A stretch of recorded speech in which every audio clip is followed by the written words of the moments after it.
Hello and welcome to another episode of our Faith-Based Marriage Secrets. I am Caitlin. I am Eric. And I am Coach D today. Coach D? Yeah, I'll go with Coach D today. Yeah.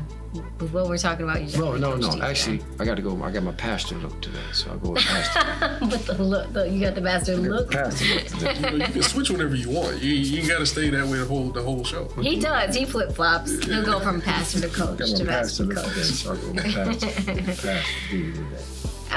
Welcome back.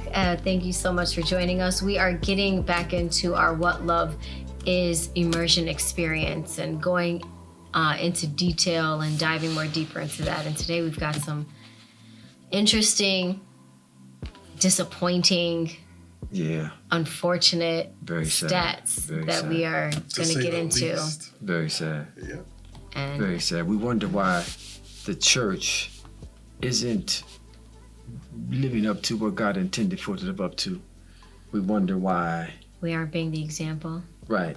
We aren't being celebrated the way the church should be celebrated.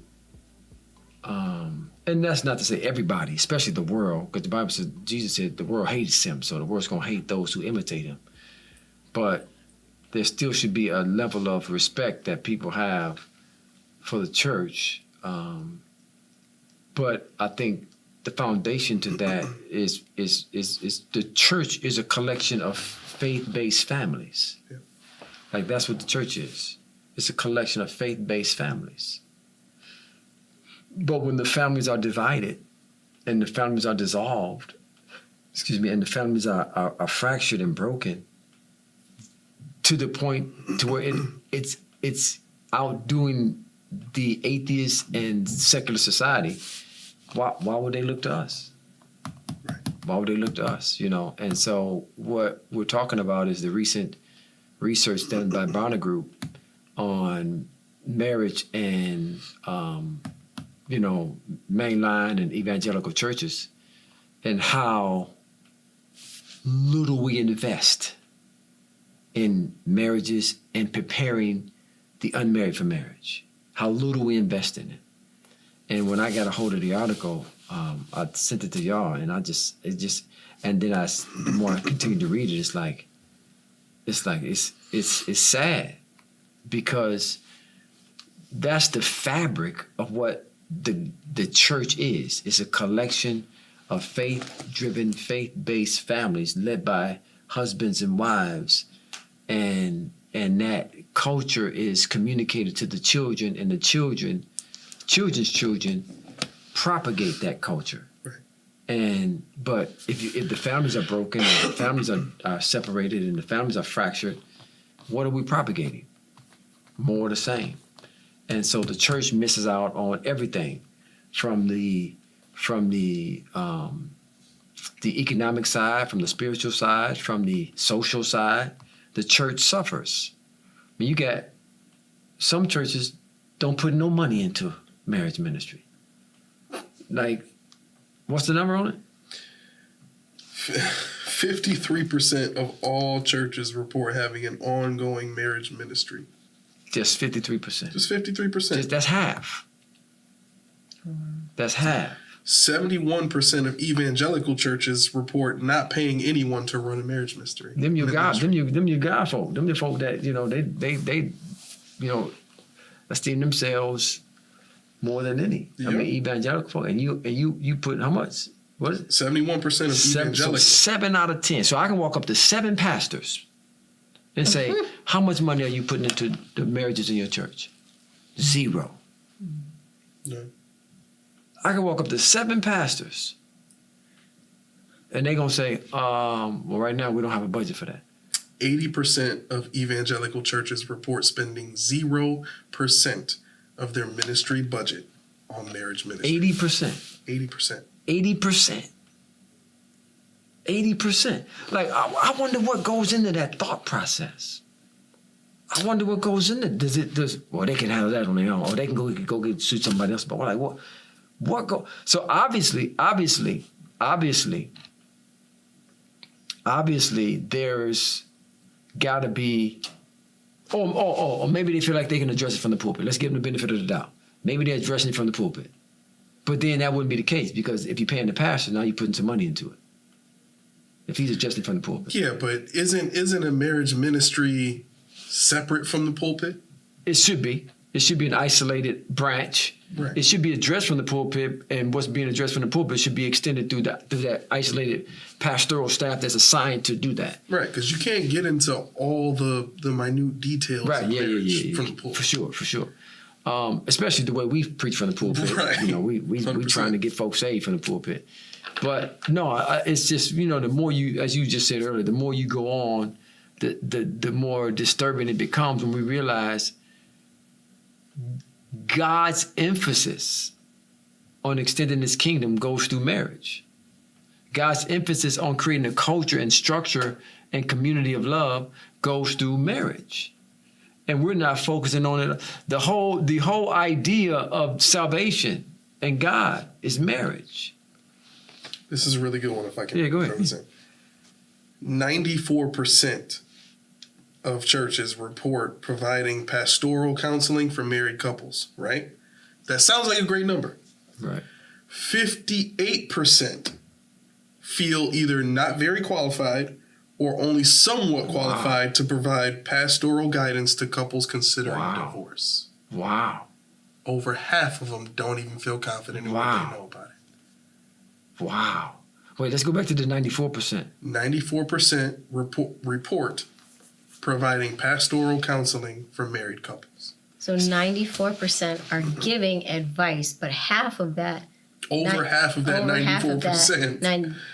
Don't feel confident in what they're telling They don't feel them. qualified. And it's about divorce, when they're to the point of divorce. Providing pastoral guidance to couples considering divorce. So here's my thought. Why is it that so many churches are giving counsel to couples, but they're not putting money into marriage ministry? And they're giving counsel, according to that stat, they're giving counsel to couples once they're already considering divorce. So they're not trying to... Yeah, so you're on the right track. So 94% report providing pastoral counseling for married couples in general. Okay, let's start right there. In general. Yeah. In general. Why are they giving? Why you have 94% say, oh, we'll give you marriage counseling, but then we don't have no budget for marriage ministry. Yep. Why? Why y'all think that is? Give me what you think. Why would they do that? Why would they give counseling, but they don't put no budget towards a marriage ministry? Oh, I hate to even say it. I hate to even say it. I think it's because they don't want to pay somebody else. Okay, that's why they don't do it. So why do they do counseling though? Because they don't want to look bad by having high divorce rates in their own church. Not just that, but they don't want somebody going somewhere else. They don't want somebody going somewhere else and paying them for marriage counseling. Right. Because you paying me for this counseling. Right. Like you got to pay for that. You got to pay for that counseling. That's the primary reason. Oh, that's a revenue source. But we're not going to put none of that money back into, right? So that's why what we're doing right now is so important. That's why the What Love Is immersion experience is so important. Because it's going to give couples the solution to their identity, to their marital issues, to them being able to meet the demands of oneness. Like, it's the solution. It's the solution. And I had to start. Hey, what's up, fam? Today's Winners One podcast is brought to you by our Coffee in the Morning Club. Listen, they say right now the divorce rate is anywhere between 58 and 62%, depending on the community or the culture you grew up in. But they say that rate is drastically reduced if you are a couple who finds a community of like-minded couples. We have a Coffee in the Morning Club marriage enrichment community of couples who are driven to have a faith-based marriage. This is a marriage that's based upon the principles that God ordained for marriage to be about. If you want your marriage to be drastically reduced from running into chaos, confusion, and trouble, you need to join this community. It's our Coffee in the Morning Club community that will enrich you and empower you and strengthen you to win and make marriage easy. Every problem we face, there's a solution. Like, I got to believe that. Right. The scripture says it like this: all things are possible to him who believe. Right. All things are solvable. All problems are able to be overcome to him who believes. Every marital issue we can face, there's a solution to it. Every marital problem we can encounter, there's a solution to it. And the solution starts with us. We're God's solution. Yep. But we have to invest in that solution. 100%. We're not investing in the solution. We're saying we'll take your money for 4, 5, 6 counseling sessions of premarital counseling, but after that, you on your own. Right. The heart is not in it. No, their heart not in it. Heart can't be in it, and their treasure ain't in it. That's right. That's right. So this what love experience that we're talking about is extremely. Yeah, I'm talking about it's a solution God gave us that gets to the root and the heart of how to solve the challenges of marriage. Right.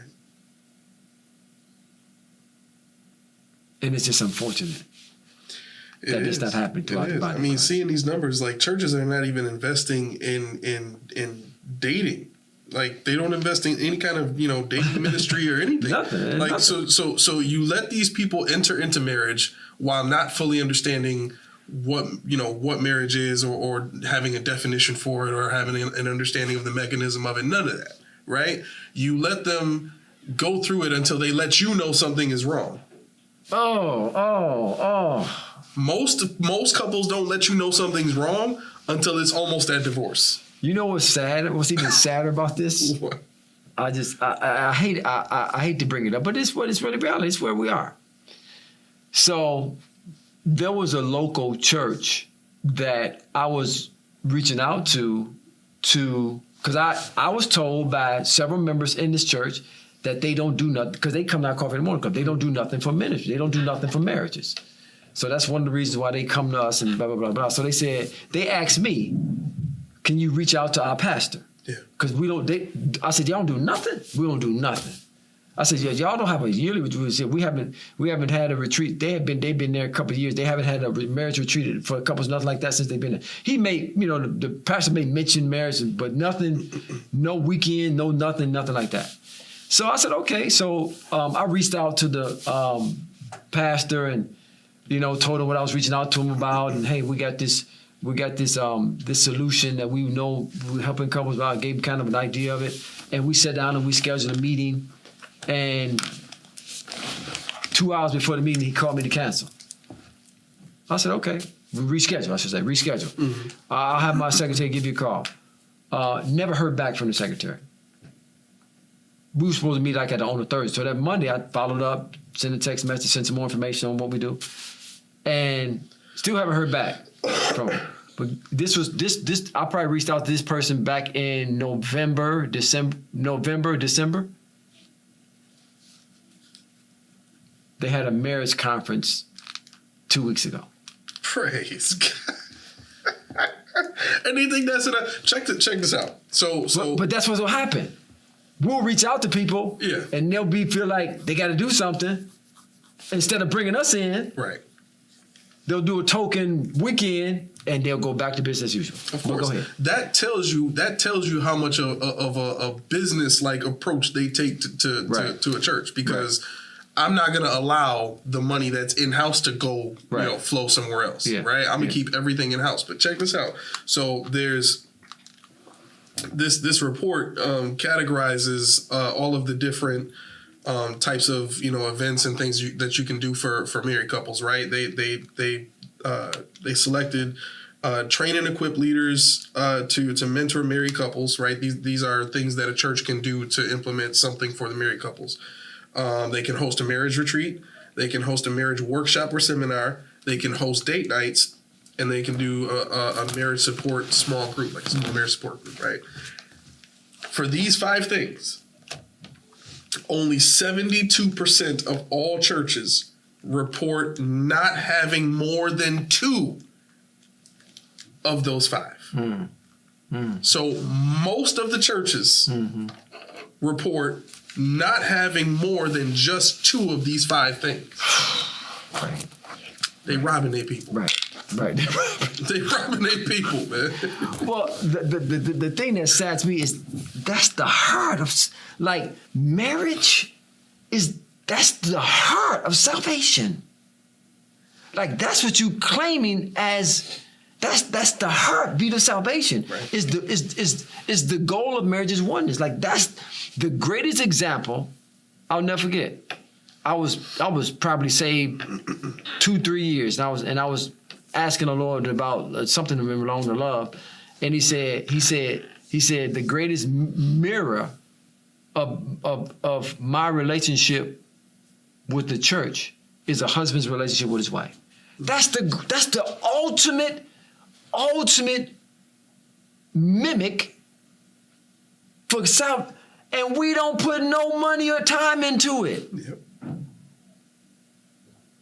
It's no wonder we are what we are collectively as a church, right? And again, that proves there's a small percentage that's doing it. Yeah.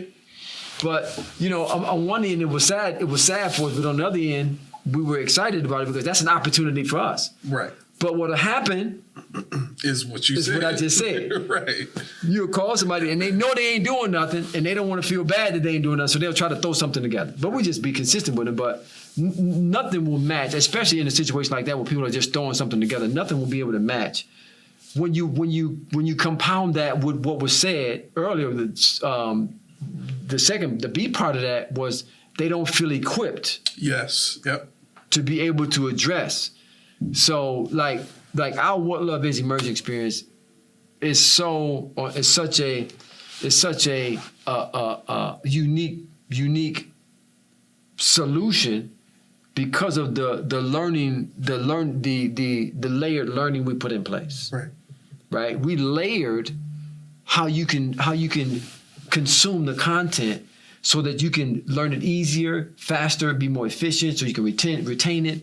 Like when we put all of the 4 different modalities of reading the devotional, and I really felt moved to do it from a devotional perspective because I want to change the mind of the reader, and it's a meditation, something you can meditate on and think on, but they can read it, which the Bible says, reading and when you read something, it enables you, it empowers you, it enables you to run, right? It enables you to go with it. So reading is again one of the modalities that's associated with hearing.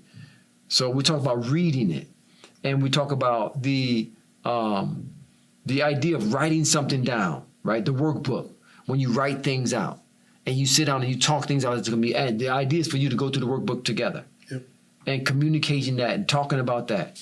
And then we have the audio book where people can now, they're set to music. Yep. And we talked about the impact that music has on the psyche and the soul and the emotions and the very essence of our being. Yep. And then lastly, we got the video commentary where you get to now put everything together. You get to see it. You get to see the language. You get to see the energy. You get to feel the passion that comes across, the gestures and the expressions as we talk about love. Like, and all when you layer those things, it just completes the learning aspect of it, and you're able to retain it, and you're able to have it, and you're able to function in it.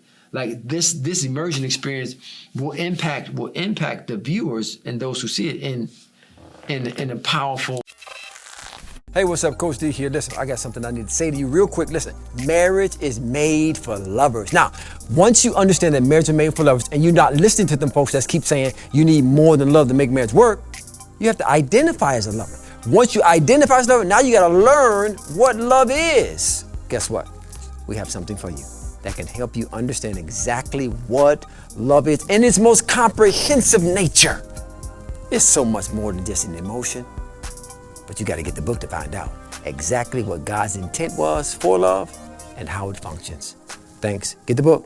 God bless. dynamic way. And I want to encourage people. Like I want to encourage you, if you're serious about marriage, Yeah. if you're like really serious about being a husband or being a wife, like we say this, we say marriage is made for lovers. Right. Like marriage is made for lovers. Yeah. That's who God made marriage for. We used the example the other day. I like that example that came to me that morning. Monday, we talked about God looked at his man, male and female. He said, I need a mechanism. I need to design something that's going to bring them into oneness. Mm. He looked at their strengths, their attributes. He looked at all of the characteristics of love because he was made in the image of likeness. Love. He said, this will do it right here. The other day we were talking about you being gifted to sing, Mm-hmm. and you sing at what's your My normal key. what's your note? Yeah, your key. Yeah, your key. It's E. E. So you sing in the key of E, right? I know you sing in the key of E. I know whatever, you know, your harmony, whatever, all that stuff. Yeah. I know your strengths. Mm-hmm.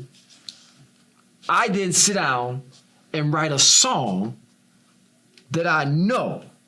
What's the opposite key of E?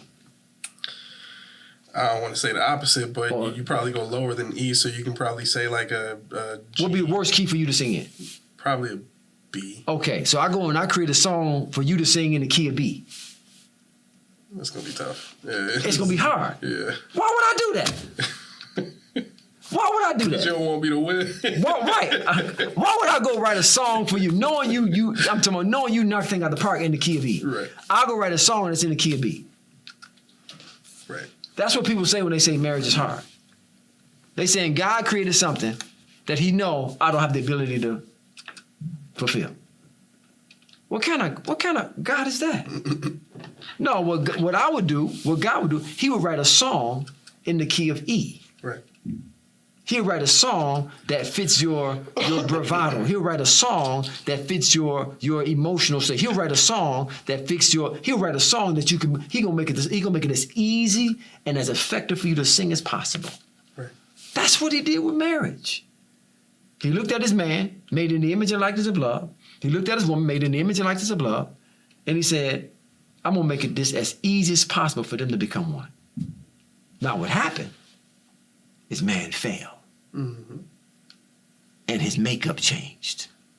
That's what happened. He fell and his makeup changed.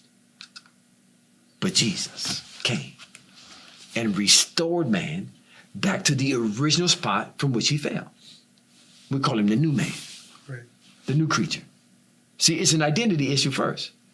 And you hear people talking who think they qualify for marriage. You hear them talking about marriage and they never get to the root of the issue.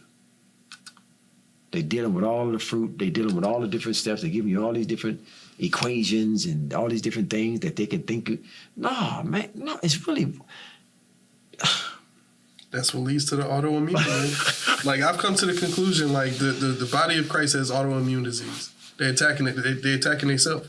Mm-hmm. Like Satan ain't even got to do nothing no more. Like he's created a system that causes the body of Christ to attack itself. Yeah.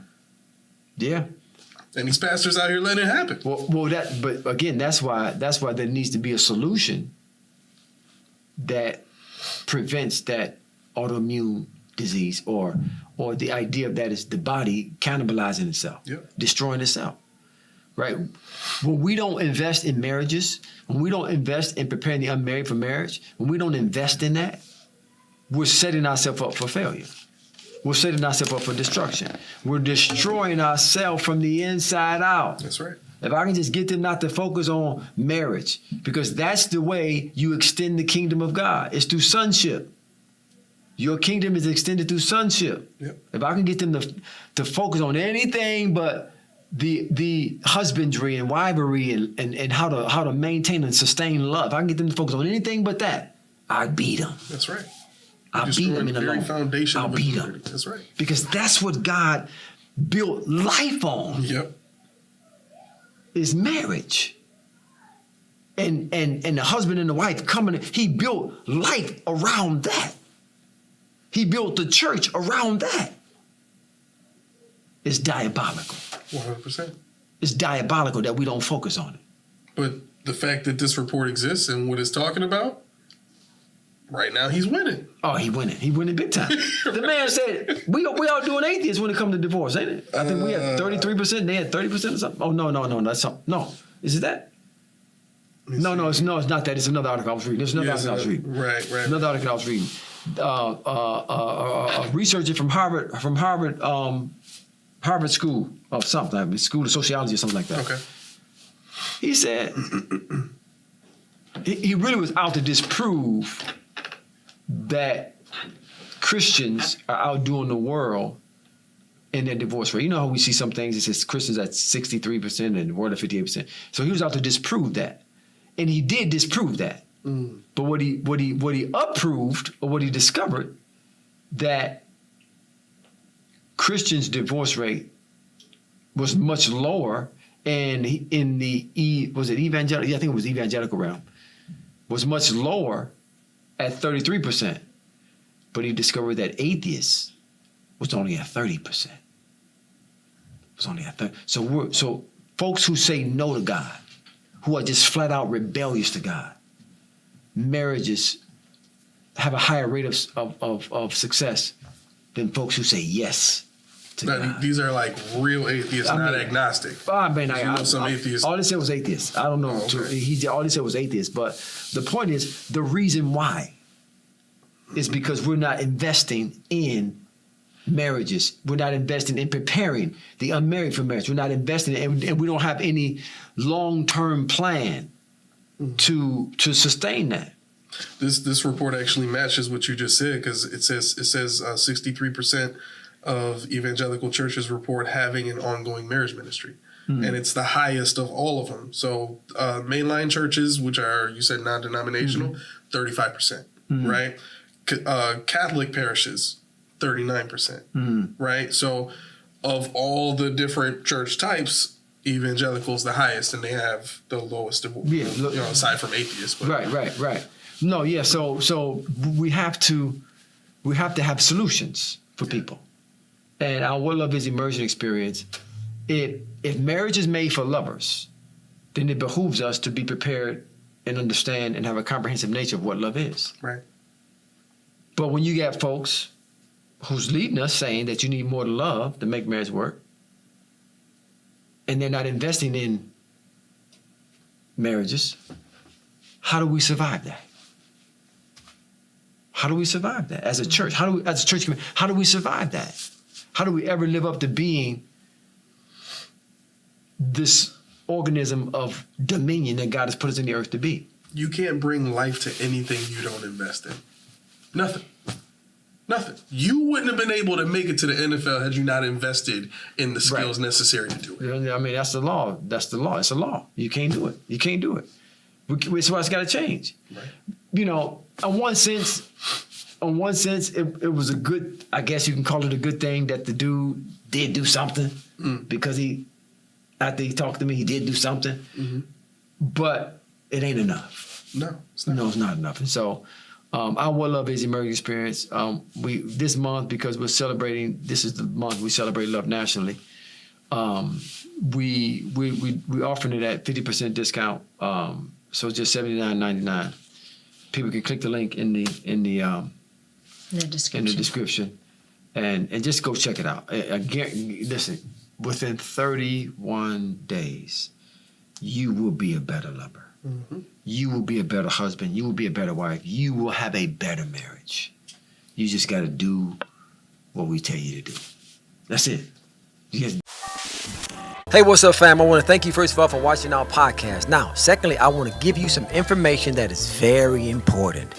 I was recently talking to a couple, and as we were assessing their marital situation, they came to the conclusion that the problem that they were dealing with was because they hadn't laid the proper foundation to build the marriage that they wanted to build. I said, that's exactly right, and I have a solution for you.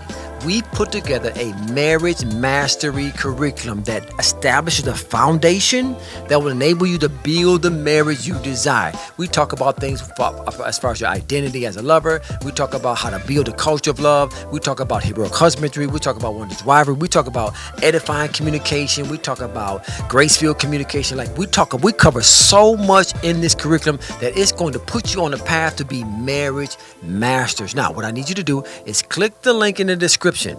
This is going to give you some more insight in just how you can enroll right now into our course. If you are newlywed, if you just engaged, if you recently married, this is a great course for you. You need to check it out. We got a great price for you. We got a payment plan that you can enroll in. So go now, click the link below and get more information. And I'll see you in our Marriage Masters University.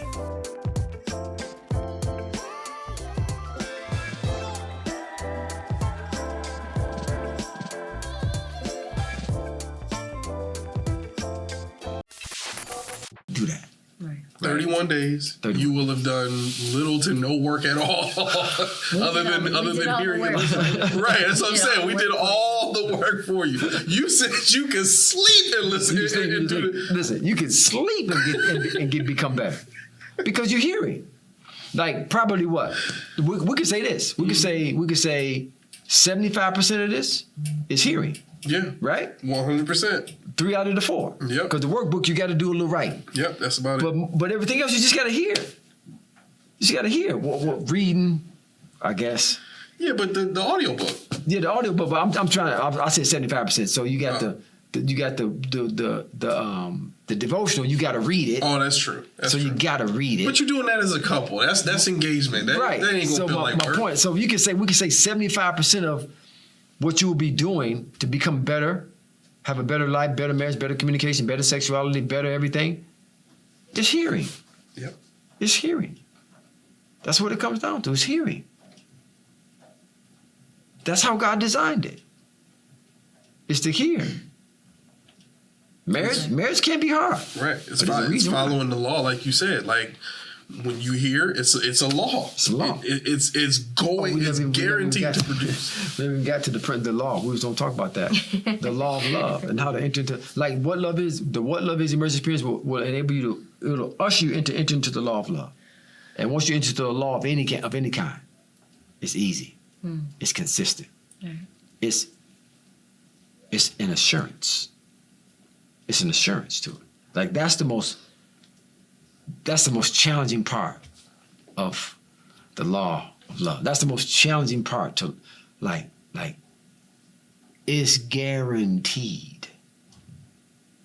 God designed law to guarantee what he desired to happen in the earth would happen. Ain't no ifs, ands, buts about it. Ain't no doubt about it at all.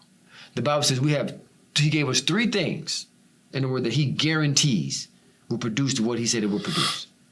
Hope, faith, and love. He guaranteed if you enter into the law of love, what love is supposed to make happen will happen. No doubt about it. If you enter into the law of faith, what faith is supposed to produce, it will produce, no doubt about it. Man was questioning this one time and talking about you don't know what's going, even by faith, you're not sure what's going to happen. So wait, so you saying Jesus went to hell on chance? No. He went to the grave on chance. I might raise you up, son. I might come back. I might bring you up out of that thing. I don't know. I gotta see how I'm feeling that day. Jesus died. He looked at the phone. He was like, "We'll see. We'll see what happens. I don't know. Might happen, might not happen. Listen, might be God's will, might not be God's will. Here we go. If it be God's will, I'll come back. If not, I'll see y'all whenever." That's silly. It's silly. We don't think things through. Right. We don't think things through.